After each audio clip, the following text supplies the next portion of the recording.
विकास story channel के नाज़रीन अस्सलाम वालेकुम।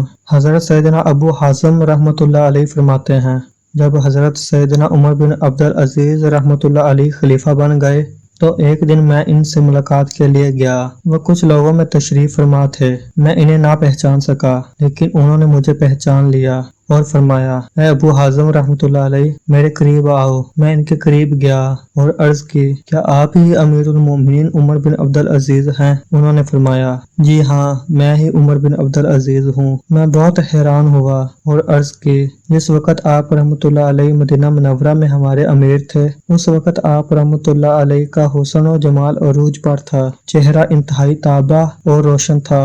आप रहमतुल्लाह अलैह के पास बेहतरीन लिबास और बहुत ही उम्दा सवारियां थी। आप रहमतुल्लाह अलैह के कसीर खुदाम थे और आप रहमतुल्लाह अलैह की रहायशगाह बहुत ही उम्दा थी। अब आप रहमतुल्लाह अलैह को किस चीज ने इस हाल में पहुंचा दिया? हालांकि अब तो आप रहमतुल्लाह अलैह अमीरुल मोमिनीन हैं। अब तो आप रहमतुल्लाह अलैह के पास ज्यादा आसाइशें होनी चाहिए थी। अमीरुल मोमिनीन हजरत सैयदना उमर बिन अब्दुल अजीज रहमतुल्लाह अलैह ये सुनकर रोने लगे और फरमाया, ए अबू हाज़िम रहमतुल्लाह अलैह, उस वक़्त मेरा क्या हाल होगा जब मैं अंधेरी कब्र में पहुंच जाऊंगा और मेरी आंखें बहकर मेरे रुखसारों पर आ जाएंगी। मेरा पेट फट जाएगा, जुबान खुश्क हो जाएगी और कीड़े मेरे जिस्म पर रेंग रहे होंगे, चाहे मैं कितना ही इनकार करूं। फिर रोते हुए फरमाने लगे, ए अबू हाज़िम रहमतुल्लाह अलैह, मुझे वो हदीस सुनाओ जो तुमने मुझे मदीना मुनव्वरा में सुनाई थी। तो मैंने कहा, ए अमीरुल मोमिनीन रहमतुल्लाह अलैह, मैंने हज़रत सैयदना अबू हुरैरा रज़ियल्लाहु तआला अन्हु को यह फरमाते हुए सुना कि नबी मुकर्रम नूर मुजस्सम रसूल अकरम शहनशाह बनी आदम सल्लल्लाहु अलैहि वसल्लम ने फरमाया, तुम्हारे सामने दुश्वार गुजार घाटी है जिससे सिर्फ कमजोर और नहीफ लोग ही गुजर सकेंगे। यह हदीस पाक सुनकर हज़रत सैयदना उमर बिन अब्दुल अजीज रहमतुल्लाह अलैह बहुत देर तक रोते रहे। फिर फरमाया, ए अबू हाज़िम रहमतुल्लाह अलैह, क्या मेरे लिए ये बेहतर नहीं कि मैं अपने जिस्म को कमजोर और नहीफ बना लूं ताकि इस हौलनाक वादी से गुजर सकूं? लेकिन मुझे इस खिलाफत की आजमाइश में मुब्तला कर दिया गया है, बस मालूम नहीं कि मुझे नजात मिलेगी या नहीं। फिर आप रहमतुल्लाह अलैह पर गशी तारी हो गई। लोगों ने आप रहमतुल्लाह अलैह के मुतल्लिक बातें बनाना शुरू कर दी।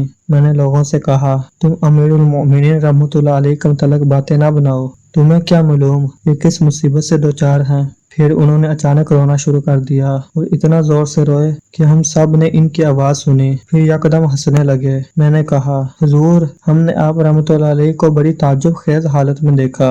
पहले तो आप रहमतुल्लाह अलैह खूब रोए, फिर हंसना शुरू कर दिया। इसमें क्या राज है? उन्होंने पूछा, क्या तुमने मुझे इस हालत में देख लिया? मैंने कहा, जी हाँ, हम सब ने आप रहमतुल्लाह अलैह की ये ताज्जुब खेज हालत देखी है। तो आप रहमतुल्लाह अलैह फरमाने लगे, ए अबू हाज़िम रहमतुल्लाह अलैह, बात दरअसल ये है कि जब मुझ पर गशी तारी हुई थी तो मैंने ख्वाब देखा कि क़यामत कायम हो चुकी है और मखलूक हिसाब किताब के लिए मैदान महशर में जमा है। तमाम उम्मतों की 120 सफ़े हैं, जिनमें से 80 सफ़े उम्मत मुहम्मदिया सल्लल्लाहु अलैहि वसल्लम की है। तमाम लोग मुंतजर हैं कि कब हिसाब किताब शुरू होता है।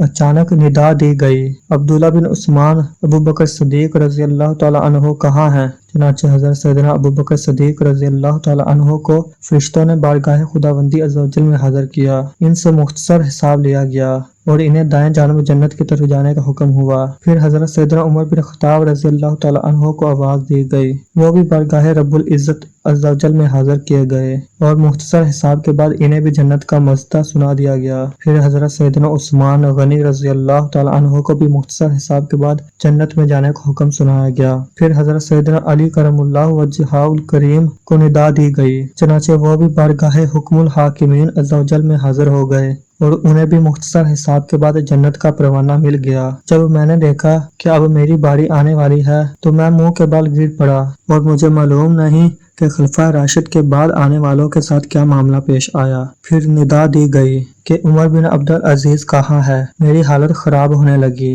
और मैं पसीने में शराबूर हो गया। मुझे बारगाह खुदावंदी अज़्ज़ व जल में हाजिर किया गया और मुझसे हिसाब किताब शुरू हुआ और हर उस फैसले के बारे में पूछा गया जो मैंने किया, हत्ता के गठली, उसके दागे और गठली के छिलके तक के बारे में पूछगछ की गई। फिर मुझे बख्श दिया गया और जन्नत में जाने का हुक्म सादर हुआ। रास्ते में मेरी मुलाकात एक ऐसे शख्स से हुई जो गले सड़े जिस्म के साथ राख में पड़ा था।